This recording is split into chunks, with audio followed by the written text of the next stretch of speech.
नमस्कार दोस्तों, SGM education रे यूट्यूब चैनल पर आपका हार्दिक स्वागत है। जैसा कि हमारा REET first grade second grade भर्ती परीक्षाओं के लिए जो स्पेशल बैच चल रहा था उसमें हमारा टॉपिक चल रहा था छंद। और छंद जो टॉपिक है उसमें हमने पढ़ लिया, ये काव्य शास्त्र का जो आपके अलंकार, उसके बाद दूसरा मुख्य टॉपिक है छंद, जिसमें हमने पढ़ा था कि छंद को लेकर विद्वानों के मन, छंद की परिभाषा, छंद के भेद में हमने छंद के मुख्यतः 2 भेद जबकि कुल 4 भेदों को पढ़ा। मुख्य भेदों में आपने पढ़ा कि छंद के जो मुख्य 2 भेद है, पहला है वर्णिक छंद जिसमें वर्णों की गिनती की जाती है, वर्णों की निश्चित संख्या होती है। दूसरा है मात्रिक छंद जिसमें मात्राओं की गिनती की जाती है, निश्चित मात्राएं होती है। और इनके उपभेद जिसमें आपने सम, अर्धसम और विषम, इनके उपभेद देखे। सम के भी 2 उपभेद देखे जिसमें साधारण और दंडक थे। इसके बाद हमने इसके अन्य और जो भेद है उनमें था उभय छंद जिसमें आपके वर्ण और मात्राओं की निश्चितता होती है, वो उभय छंद कहलाता है, जिसमें वर्ण भी निश्चित होते हैं और मात्राएं भी निश्चित होती है। और फिर था आपके स्वच्छंद छंद या मुक्त छंद जिसमें वर्ण मात्राओं का कोई क्रम निश्चित नहीं होता है। इस प्रकार हमने जो छंद है उसके बारे में पढ़ा। अब उसी कड़ी में अन्य जो छंद की विशेषताएं वो हम यहां देखते हैं, छंद के अवयव। आज का अपना जो टॉपिक है वो है छंद के अवयव। जैसे अंग मुख्यतः वर्ण, स्वर अथवा स्वरयुक्त व्यंजन क्या कहलाते हैं? वर्ण। स्वर हो या स्वर से युक्त व्यंजन हो वो वर्ण कहलाते हैं। मात्रा, स्वर वर्ण की निश्चित उच्चारण काल अवधि को मात्रा कहते हैं, अर्थात वर्णों की उच्चारण में लगा हुआ समय, स्वर वर्णों के उच्चारण में लगा हुआ समय क्या कहलाता है? मात्रा। और ये मात्राएं 2 प्रकार की होती है, गुरु तथा लघु।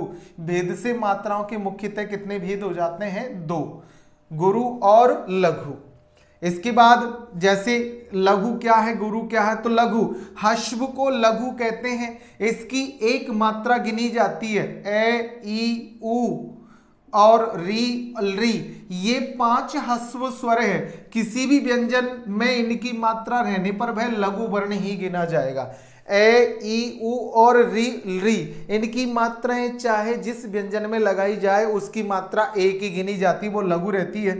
मात्रा गणना के समय लघु के लिए ये खड़ी पाई या पूर्ण विराम, ये मात्रक चिन्ह होता है, प्रयोग में आता है। इसको प्रयोग में लिया जाता है, जैसे एक के रूप में ये प्रयोग में लिया जाता है। इसके बाद है गुरु। एक से अधिक मात्रा वाले वर्ण को गुरु कहते हैं। अगर एक से अधिक मात्राएं हो किसी वर्ण में तो वो क्या कहलाता है? गुरु। जैसे आ, बड़ी ई, बड़ा उ, बड़ी री, ए, आई, ओ, औ, अंग, अह, ये सभी दीर्घ स्वर गुरु कहे जाते हैं। और जिन व्यंजनों पर इनकी मात्रा लगी होती उन्हें गुरु वर्ण गिना जाएगा। मात्रा गणना के समय गुरु के लिए एस या डेल्टा चिन्ह का प्रयोग किया जाता है, यह एस लगाया जाता है जो 2 मात्राओं का मात्रक चिन्ह है। अब यहाँ गुरु मात्रा की कुछ निश्चित नियम होते हैं कि किस किस वर्ण में गुरु वर्ण माना जाएगा। छंदों में हम जब वर्णों की गिनती करते हैं तो मात्रा सहित पूरे वर्ण को गिन लिया जाता है, लेकिन जब हम मात्राओं की गिनती करते हैं तो प्रत्येक वर्ण पर मात्राओं को अलग अलग गिनते हैं कि कौन सी लघु है, कौन सी गुरु है आदि। तो गुरु मात्रा के अन्य नियम समझते हैं। पहला नियम, संयुक्त वर्ण से पहले वाला वर्ण गुरु होता है। संयुक्त वर्ण जैसे आपके छत्र, ज्ञ, श्रे, ध्य आदि से पहले, इनसे पहले अगर कोई वर्ण है, चाहे वो लघु हो चाहे दीर्घ, इनसे पहले वाला वर्ण हमेशा क्या माना जाता है? गुरु। इनसे पहले जो वर्ण रहेगा वो गुरु होगा। जैसे यहाँ विद्या है, विद्या में ध्या आपके ध्येय, ये आपके संयुक्त अक्षर, इससे पूर्व भी जो ह्रस्व है लेकिन यहाँ संयुक्त अक्षर आने से ये दीर्घ है। दूसरा, दीर्घ स्वर युक्त सभी वर्ण गुरु होंगे। जैसे आपके दीर्घ मात्रा, इन वर्णों की जहां जहां मात्रा लगेगी वो सभी व्यंजन क्या माने जाएंगे? गुरु। जैसे का, बड़ी की, के, कई आदि सभी में गुरु की मात्रा लगी हुई है। अनुस्वार युक्त, तीसरा पॉइंट, अनुस्वार युक्त वर्ण गुरु होंगे। जिनके ऊपर अनुस्वार लगा हो, अर्थात ये अनुस्वार का चिन्ह लगा हो, वो सभी गुरु वर्ण होते हैं। जैसे कंस, वंश, संयम आदि में अनुस्वार लगा हुआ है तो ये दीर्घ वर्ण गिना जाएगा। चौथा पॉइंट, विसर्ग युक्त वर्ण गुरु होंगे, अर्थात जिन वर्णों में विसर्ग लग जाएगा वो भी गुरु माने जाएंगे। जैसे हरि, भानु, दुख है आदि में यहाँ जिन जिन में विसर्ग लगे हुए हैं वो वर्ण लघु होते हुए भी दीर्घ माने जाते हैं। चाहे उनमें लघु ई या उ या री आदि की मात्रा लगी हो लेकिन विसर्ग लग रहा तो वो दीर्घ वर्ण माना जाएगा। इसके बाद पांचवा पॉइंट, आधे अक्षर से पूर्व का वर्ण दीर्घ होगा, यानी कि आधा, जैसे सत्य है, मंद है, वज्र आदि में यहाँ ते, यहाँ ने, यहाँ ज्र, रे, तो जिनमें आधा वर्ण जुड़ा है यानी कि आधे वर्ण से पहले वाला, जैसे से, जैसे मैं, जैसे वह, आधे वर्ण से पहले वाला वर्ण दीर्घ वर्ण माना जाएगा।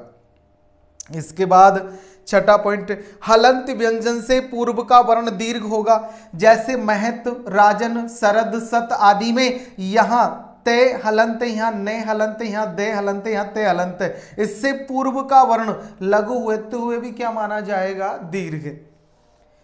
इसके बाद चरण के अंत में यदि आवश्यकता हो तो लघु वर्ण को गुरु वर्ण माना जा सकता है। जैसे कहीं किसी पद के चरण के अंत में, जैसे कोई पद है, कोई रचना, उसके अंतिम चरण में जो अंतिम वर्ण है उसे आवश्यकता अनुसार गुरु या लघु माना जा सकता है, तो यहाँ गुरु मात्रा मानी जाती है अधिकतर। जैसे वही हमारी यह मातृभूमि, उपेंद्र वज्राचंद्र का ये आपके उदाहरण है कि वही हमारी मातृभूमि, तो भूमि मी में लघु है लेकिन आवश्यकता अनुसार यहाँ आपने दीर्घ माना है। इस प्रकार चरण के अंत के वर्ण को आवश्यकता अनुसार गुरु माना जा सकता है। और कुछ विशेष नियम, चंद्र बिंदु से युक्त होने पर वर्ण की मात्रा में कोई अंतर नहीं पड़ता।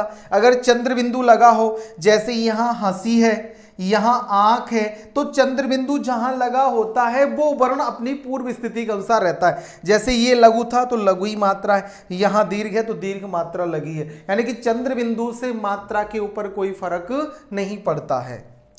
अगला पॉइंट, संयुक्त अक्षर से पूर्व का वर्ण तभी गुरु माना जाएगा जब उसके पढ़ने पर जोर पड़े। कहने का मतलब जब उसका उच्चारण हो और उसको बोलते समय उस पर जोर पड़ता है तभी संयुक्त अक्षर से पूर्व का वर्ण गुरु माना जाता है। जैसे देश प्रेम, तो यहाँ देश से पे अधिक जोर पड़ेगा तो ही ये गुरु माना जाएगा, वरना ये लघु ही रहता है।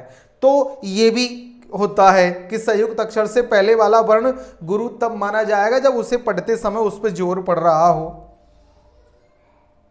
अगला, संयुक्त अक्षर से पूर्व के वर्ण पर गुरु मात्रा लगती है, चाहे वह अक्षर लघु हो चाहे गुरु, संयुक्त से पूर्व उस पर गुरु मात्रा का ही प्रयोग होता है।